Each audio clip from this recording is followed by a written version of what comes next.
মহার্ঘ ভাতা দেওয়ার সিদ্ধান্ত থেকে সরে এলে কঠোর কর্মসূচির হুঁশিয়ারি দিয়েছেন ১১ থেকে ২০তম কর্মচারীরা। আপনারা দেখতে পাচ্ছেন এবং ৫০% মহার্ঘ ভাতার দাবি এবং নেতাদের ডেকেছেন প্রধান উপদেষ্টা। আরেকটি সংবাদ হচ্ছে যে কর্মবিরতিতে যাচ্ছেন এমপিভুক্ত শিক্ষা প্রতিষ্ঠানের শিক্ষকেরা। তো চলুন মূল আলোচনায়, তবে তার আগে যারা আমাদের এই চ্যানেল নতুন আছেন চ্যানেলটি সাবস্ক্রাইব করে আমাদের সাথে থাকুন।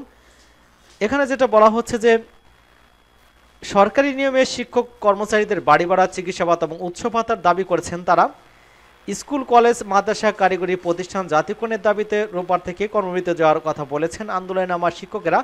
এ ব্যাপারে শুক্রবার ঢাকার প্রেস ক্লাবে অবস্থান কর্মসূচিকে আনুষ্ঠানিক দেওয়া হবে বলে অবিভক্ত শিক্ষা প্রতিষ্ঠান জাতীয়করণ প্রত্যাশী জোটের সদস্য সচিব দেলোয়ার হোসেন আজিজি কথা জানিয়েছেন। তিনি জানিয়েছেন যে প্রেস ক্লাবের সামনে দ্বিতীয় দিনের মতো যে বৃহস্পতিবার দাবি দেওয়া নিয়ে কিন্তু হাজির হন এমপিভুক্ত শিক্ষা প্রতিষ্ঠানের আন্দোলনকারী শিক্ষকরা। জাতীয়করণের পাশাপাশি সরকারি নিয়মে শিক্ষক কর্মচারীদের বাড়ি ভাড়া, চিকিৎসা ভাতা, উচ্চ ভাতা চালুরও দাবি করেছেন তারা। দাবি না মেনে নিলে সারা দেশে কর্মসূচি চালিয়ে যাওয়ার পাশাপাশি মাধ্যমিক এবং দাখিল পরীক্ষায় বর্জন হুঁশিয়ারি দিয়েছেন আন্দোলনে নামা শিক্ষকেরা।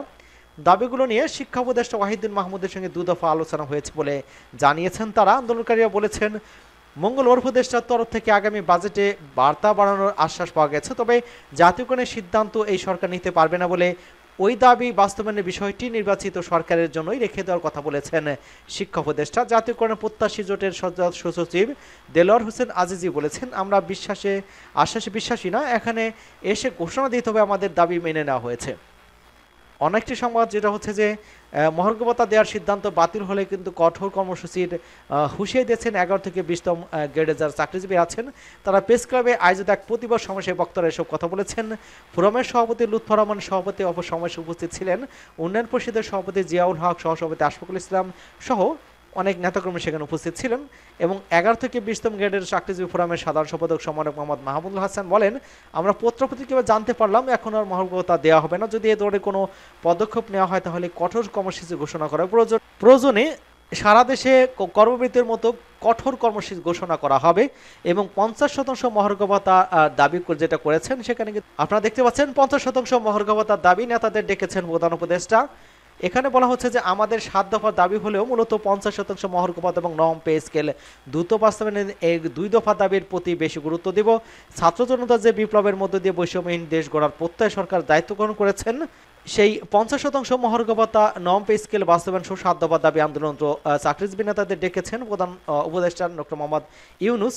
এবং ১৫ সদস্যের একটি প্রতিনিধি দল কিন্তু ইতিমধ্যে দেখা করেছেন। সেখানে কিন্তু প্রধান উপদেষ্টার যে এপিএস রয়েছেন সাব্বির আহমেদ, তিনি কিন্তু তাদের সেই সমস্যা সমাধানের আশ্বাস দিয়েছেন। সেক্ষেত্রে আরও কয়েকদিন অপেক্ষা করতে হবে এই সমাধান হতে, সেটা মার্চ মাসেও হতে পারে এমআরএকে জানা গেছে। তবে যে মহার্ঘ ভাতা দেওয়া হবার বিষয়টা কিন্তু ইতিমধ্যে কিন্তু জানিয়ে দেওয়া হয়েছে, যে মুহূর্তে দেওয়া যাবে না সেটা আগামী বাজেটে দেওয়া হতে পারে, ওটা কিন্তু বিভিন্ন পত্রিকার মাধ্যমে জানা গিয়েছে। সকলকে ধন্যবাদ জানাচ্ছি এবং আমাদের চ্যানেলকে যারা এখনো সাবস্ক্রাইব করেননি চ্যানেলটি সাবস্ক্রাইব করে আমাদের সাথে থাকুন।